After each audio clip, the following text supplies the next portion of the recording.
All right, back with our good friend John Mittendorf, apologist and a researcher, and worked with Answers in Genesis. And we have a couple items we want to talk about today. The first one is what's happening with the belief system in some of the Christian colleges and seminaries across the country as it relates to the book of Genesis. If you don't get that one straight, can you get the rest of the Bible straight? Correct. And I knew, John, this was somewhat of a controversy. Some who literally interpret the book of Genesis and others who see it poetically. What's the rub? Right. Yeah, and you know, it's always fascinating that Dr. John MacArthur, president of Master's Seminary, has always said periodically that out of the Christian coalition of colleges, and there's about 110, 112 of them, that only 10 believe Genesis is literal, a literal book. They interpret it literally, and it always kind of fascinated me. And then because September is coming up next month and people are going to be interested in signing up for colleges, seminaries, universities, I came across 3 websites that are very, very interesting. And what they have done is they have taken 12 tenets of creation, or 12 tenets, and I'll read just a couple of them here in just a couple of minutes. And what they did was they forwarded it to Christian colleges, universities, and seminaries. And they said, do you believe this? And it's fascinating that a majority of them do not. Such as? Do not. Let me read you just 2 of the tenets because there's 12 of them. And this document that I've prepared is about 6 or 7 pages long, and people can get this from hispeoplerejoice.com. And the 3 organizations behind this are Answers in Genesis, Northwest Creation, and Christian Answers. And they took 12 tenets and they sent them to the school president, the academic dean, the Bible chair, and the science chair of all the university seminaries. And they said, do you or do you not believe this? Let me read just 2 of them, kind of give you a flavor of what they're talking about. This is tenet number 2. We affirm that the 66 books of the Bible are the written word of God and that the Bible is the only book inspired by God. The Bible is divinely inspired and inerrant throughout. Its assertions are factually true in all the original autographs. It is the supreme authority not only in all matters of faith and conduct, but in everything that it teaches. Do you believe that? Some did, some did not. Here is tenet number 4. We affirm that no apparent perceived or claimed evidence in any field, including archaeology and science, can be considered valid if it contradicts the scriptural record. We also affirm that the evidence from such fields of inquiry is always subject to interpretations by fallible people who do not possess all information. And then it goes on. There's 10 other ones. And I thought it was fascinating because you would assume that if you're going to, you know, as an adult or maybe one of your siblings is going to go to college, a Christian college, that you're going to receive a grounding, a foundational support in biblical inerrancy. That may or not be the case. And so this document, and I didn't list all of the colleges. You can do that. You can go on the 3 websites, and I have them in here. And one of the websites lists all the Christian colleges that subscribe to this by state. Okay. And it's interesting, the colleges that are on here and the colleges that are not on there. You can get this by going to hispeoplerejoice@gmail.com. Correct. And ask for the notes on Christian college considerations, especially if you yourself are thinking about going. Maybe you have a member of your family. This would be a good time for you to pick it up. Again, hispeoplerejoice@gmail.com. Before I leave this, the literal interpretation of Genesis, it's either literal or some would say it's poetic. What do they mean by that? Well, you're just talking about, to me, you're just talking about in flowery language that the things just rhyme and you just kind of go through it, but it doesn't really mean what it says. When you talk about a literal translation, when Genesis says that God created the heavens and the earth in 6 days, He created the earth in 6 days, and then He rested on the 7th day. And of course, then you get the definition of a day. And so what happens, Perry, is then science says, well, now wait a minute. We have scientific proof today that the universe is millions and billions of years old. And so, you know, you can take Genesis and you set it aside. Yeah, it's fine for church, but it's not fine for the scientific field. Well, that's not correct. Either you believe the Bible is true as written from Genesis 1 to the last verse in Revelation, or you don't. In fact, I've always believed that if you tell me what you think of Genesis, I can tell you what you think of the rest of the Bible. Because if you can reinterpret Genesis, you can reinterpret the rest of the Bible. That statement alone seems to be so simple. It does. But I am surprised. I have bumped into this, and I'm thinking, all right, so let's say for the sake of conversation, Genesis is poetic. Where does that lead you? And what does it give you? If it's poetic, then what's your definition of poetry? Can the poetry be changed, or is it a literal definition of Genesis? You see, either it's literal or it's poetic. Right. So is it, and I believe it's literal. Yeah. Interesting. Well, I tell you what, we all know there's a lot of pressure on academics today to be normalized, so to speak. Why don't you go online and send John an email at hispeoplerejoice@gmail.com and ask for the Christian College Considerations, and he'll send you this. Yeah, and in this document, Perry, I also list the 3 websites that people can go to exactly and read the websites specifically. And of course, the tenets, I have them in this document, but you can go on the websites and you can see how they list the colleges and what portion of the college, the president, scientific dean, the Bible chair, and so on, how they square up with this. I think it's a great resource, so get it, especially if you're thinking about going to a college or someone in your family. Right. All right, we've been dealing with a biblical leadership for the church and for believers, and I am surprised at some of the response that we've gotten from this series. It's been kind of interesting.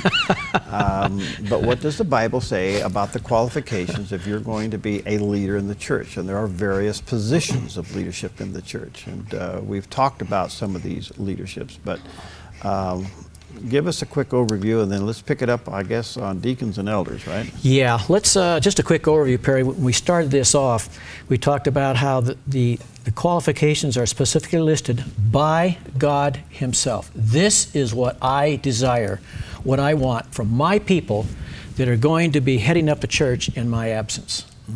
So they're not qualifications that you and I sat down and boy, this would be nice. Oh boy, this would be nice too. No, this is what God feels is mandatory for leaders of His church. And they're outlined, as you know, in 1 Timothy and then in Titus. Right. And they're very, very similar because they parallel each other with just maybe a couple little differences.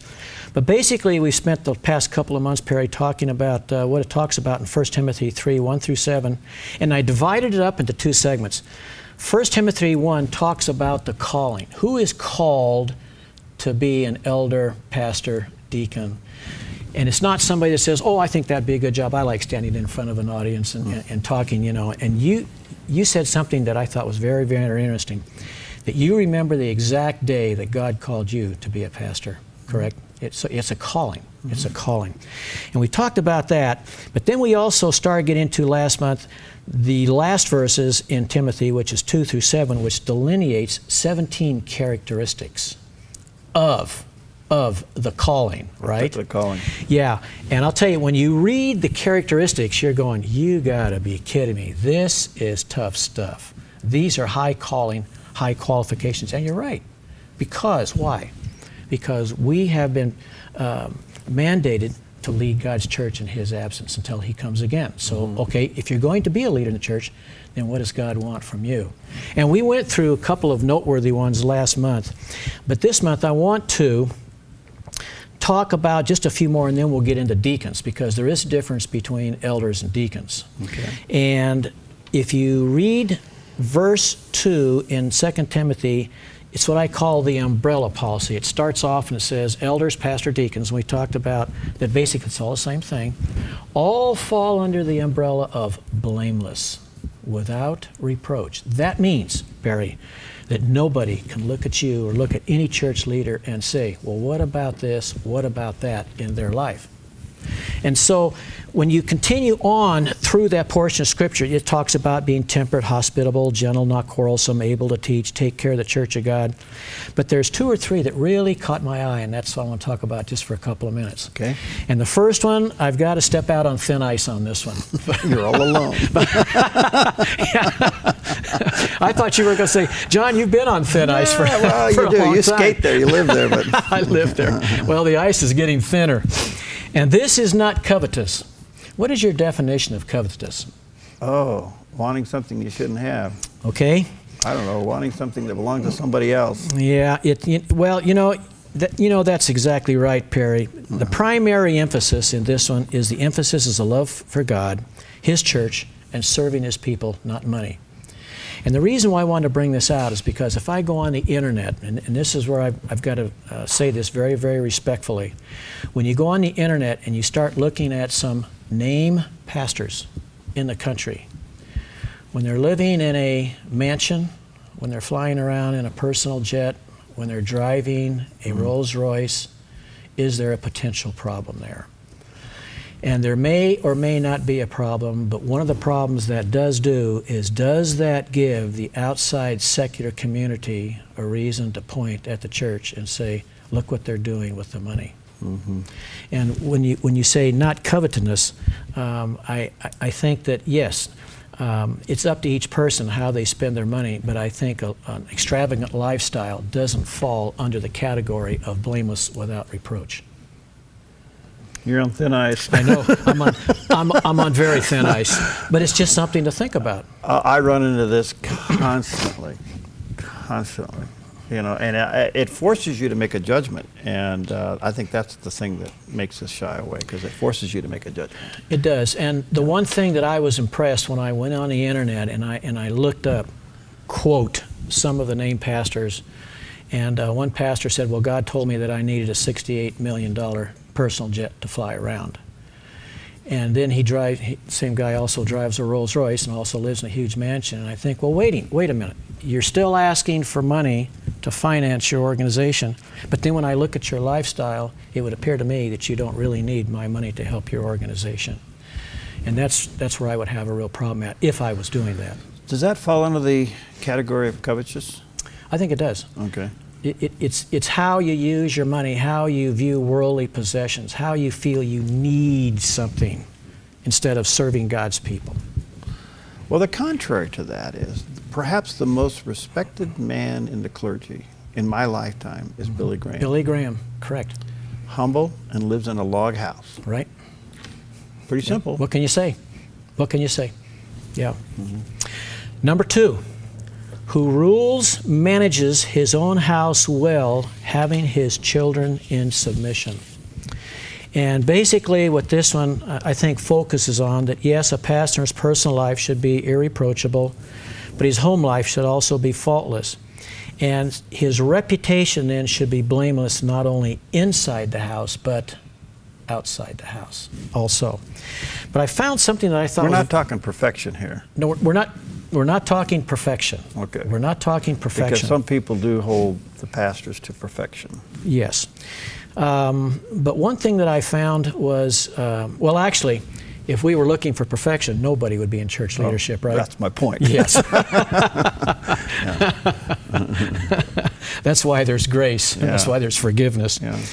But I found a difference in Titus 1:6, and this is what it says in the Greek.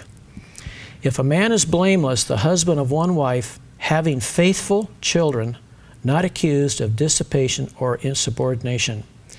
And what's interesting, the phrase faithful is always used in the New Testament to refer to believers, not unbelievers. So basically, I believe that what Titus is saying, and also Timothy, is when it says that the husband of one wife, and we talked about that last month, having faithful children, in other words, his children, are supposed to be Christians also.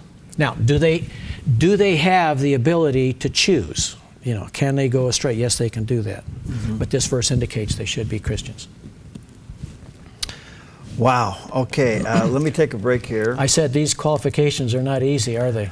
Well, I think what has happened that we have mixed these qualifications with what I would call hyper grace. Mm-hmm. Now, that's not to say that people in ministry don't make mistakes, and leadership don't make mistakes, and they can be redeemed. Right. That is another topic for another day. What do you do for somebody that has fallen while in leadership? We talked about that last month. Yeah, and what do you do in that process to bring them back? That doesn't necessarily disqualifies them, but it does change their life. But here, what is God saying to be a leader? Those who aspire to be a leader. By the way, I will say this, and then we'll take a break. If you follow through with this, the judgment on a leader, teacher, is higher more severe than it is on the parishioner. They will be held to a higher account. A higher account. All right. We'll take a quick break. We'll be right back with John Mittendorf. By the way, if you want any of these notes about the Christian colleges or what we're talking about here today, go to hispeoplerejoice@gmail.com. We'll be right back.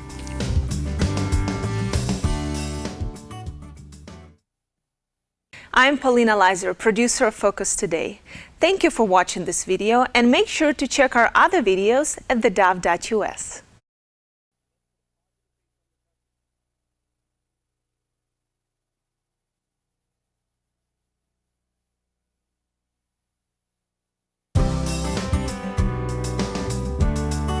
Okay, we're back with our good friend John Mittendorf, apologist and researcher, and all of the things that we're talking about here today. Whether you want the notes on Christian college considerations, this is excellent. If you've got somebody going to a Christian college and you want to know what that college believes in, this little 6-page resource is a must. So just go to hispeoplerejoice@gmail.com and you can get it. Today, we're continuing on with our discussion of qualifications for leadership in the church. And this is incredible as we deal with deacons and elders. Right now, we're kind of dealing with elders. All right, we've gone through the covetousness. Right.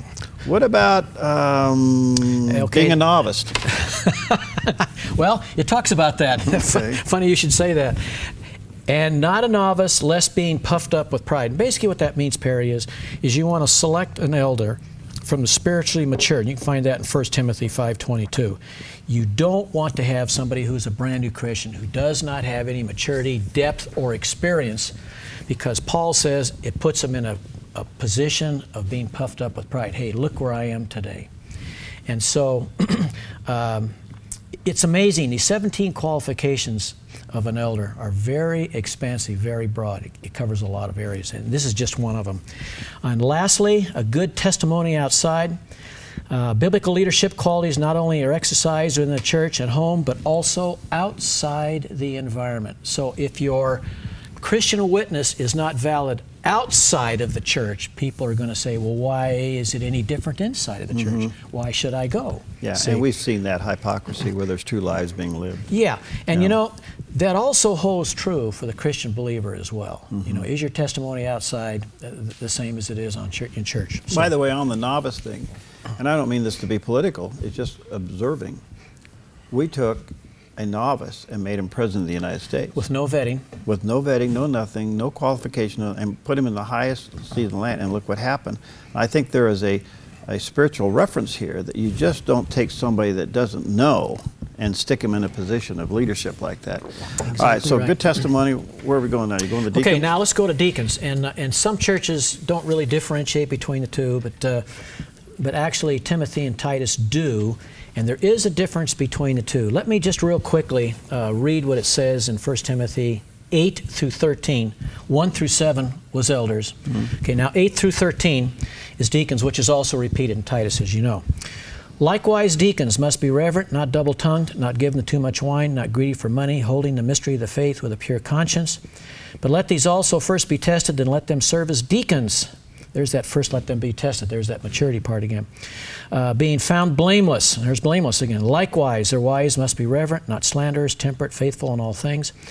Let deacons be the husbands of one wife, ruling their children, their own houses well. So you see a lot of similarities as you go through this very closely. For those who have served well as deacons obtain for themselves a good standing and great boldness in the faith which is in Christ Jesus. And that's 1 Timothy 3, 8 through 13. There's a primary difference between these qualifications for deacons and the qualifications for elders. And when I read the qualifications for deacons, it did not say they are required to teach. Elders, pastors, overseers are required to teach. Boy, that is the major difference between the two. So some people would say, well, okay, well that means that the office of deacon then is a little bit lower, it's a little bit less qualifications. No, not at all. It's just basically it's a collective effort between elders, which are charged basically with leading and teaching, and deacons, which are charged with serving. It takes both. It takes both to lead the church. Everybody just can't be an Indian chief, so to speak. Right. You have to have the deacons who are charged with the office of serving, making sure things move. some have thought that deacon was the entry level to church leadership. Not at all. Not at all. Because it doesn't require teaching. No. In fact, if I go back... It's actually a calling to be a deacon as much as it is to an elder. As much as it is an elder. The primary difference is one is teaching, standing up, let's say standing up in front of the congregation. Right. One is behind the scenes, making sure everything is moving smoothly. It takes a collective effort from both to lead God's church. What's a double tongue? A double tongue means, and it's interesting because it does not really say this for elders, but deacons, this is the way that I view it, Perry. You'll find deacons in the church, they're kind of moving through their congregation, they're out in the foyer, making sure things happen, shaking hands with people, meeting people. So they're moving through people, from my perspective, more. But what that means is I don't tell you one thing and then I go tell somebody else something else. I have to be consistent in what I say. So there's consistency in the church leadership. Okay. Alrighty. Now, in the qualifications, it says double-tongued, and that's basically what you were asking. And the Greek word for double-tongued is dilogos. That's only used in the New Testament verse, right here. That means the speech must be honest, consistent, and reliable. Now, here's a question for you. How would God's church today be if we could eliminate gossip? Oh. I just thought I'd ask that real quick. You know, I Take it served away. under a pastor, and this is how he dealt with gossip. He said from the pulpit one time, he said, when I get into the realm of gossip, the person who's telling me the gossip, I ask them where they got it. Okay. Then I call that person. And ask them where they got it. And I ask them where they got it. And I tell you, I've never seen gossip dry up in a church so fast in my life. You know, and he did it. He actually did it. He made the phone calls. The only problem, if you did that, the person would say, "Well, I got it from you, Pastor." Well, there's a problem. Yeah, See, I was just being facetious. So, but anyway, gossip, as you know, typically promotes rumors and idle chatter, and none of that edifies the Church of God. All right. If there's one thing we could do, it's just eliminate gossip. It'd be a whole new church. Oh yeah. It'd be a whole new church. Yeah. And the last thing, and this is a little bit different, it's why I want to bring it out. Their wives must be reverent, not slanderers, and we're talking about deacons' wives here, not slanderers, temperate, faithful in all things. And the way this is translated, it can be different depending on the Bible that is used. But if I read the translation from the Greek, this is the way that it reads. And I want you to listen to this very closely. Women likewise must be dignified, not slanderers, clear-minded, faithful in all things. So mirroring their husbands. Yes, but it also, a lot of scholars believe that this indicates that Paul could be referring to deacons' wives as well as women who serve as deacons. In other words, it talks about the qualifications for deacons, which, and we talked about in elders was primarily male, right? So if you carry that through into this, you talk about the same qualifications, and then it says women likewise. So it could indicate that there's another group over here of women deacons who likewise should share the same qualifications back here as the men do. Okay, hopefully that prevents some phone calls. Because that's how I interpreted it, because I've seen where women do serve in the deacon capacity. And that's fine, yeah. Okay. Yeah, in fact, likewise points to an additional group in addition to pastors and deacons. Yeah, it's not politically correct today, but that's what it is. It is not politically correct. Yeah. And so that takes us down to the end of the qualifications for elders and then deacons. As I mentioned, one is not higher than the other. They serve two different functions in the church. One is primarily focused to teach, okay? The other one is primarily, their focus is to serve. And it takes both of them, to provide the proper leadership for the church. We talked about the double tongue, but in both of these qualifications, not given to slander. What do you mean by that? Well, slanders means that I'm just going to say I'm going to gossip against somebody else, somebody else in the church. I'm going to slander that person. I'm going to bring them down. Yeah. See?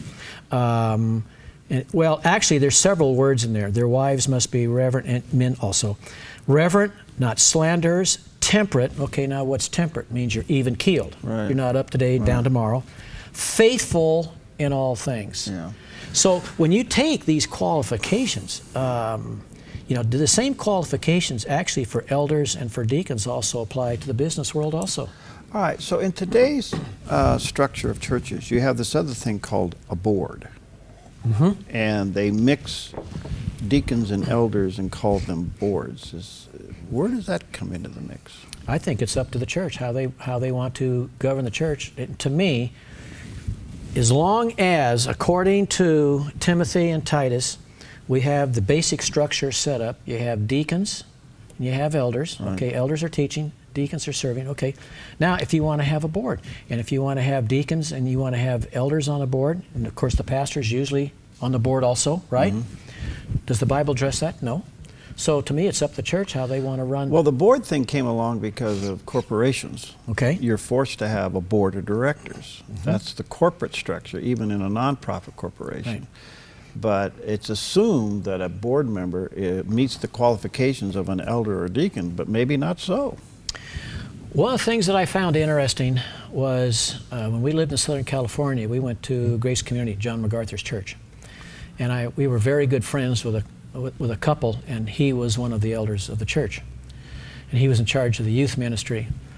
And so we were talking about leadership one day, and I said, well, how does Grace exercise that in their board meetings? He says, we do not do anything unless we have 100% agreement. If there's one dissenting a voice, we don't do it. There has to be unity on the board for making their church decisions. So they wait. So they wait. Yes, exactly. no, and wait. They Yeah. wait and pray. Yeah, yeah, okay. Well, listen, folks, if you want a copy of these notes, and they're very extensive, biblical leadership qualifications for the church and for believers. This is part 4. You can go to hispeoplerejoice@gmail.com and get a copy of these. It's really very resourceful. If you're just starting a church, or you're in a church and there's a little confusion about the roles, this would be a great asset for you to have.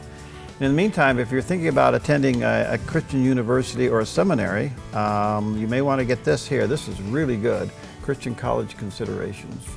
And it deals with how many colleges literally believe in Genesis as written. the literal interpretation of Genesis. I have to tell you, I had to back off on this because I realized, A, it's really sensitive, and B, I don't understand in my brain, when I took Pentateuch, first 5 books of the Bible in Bible college,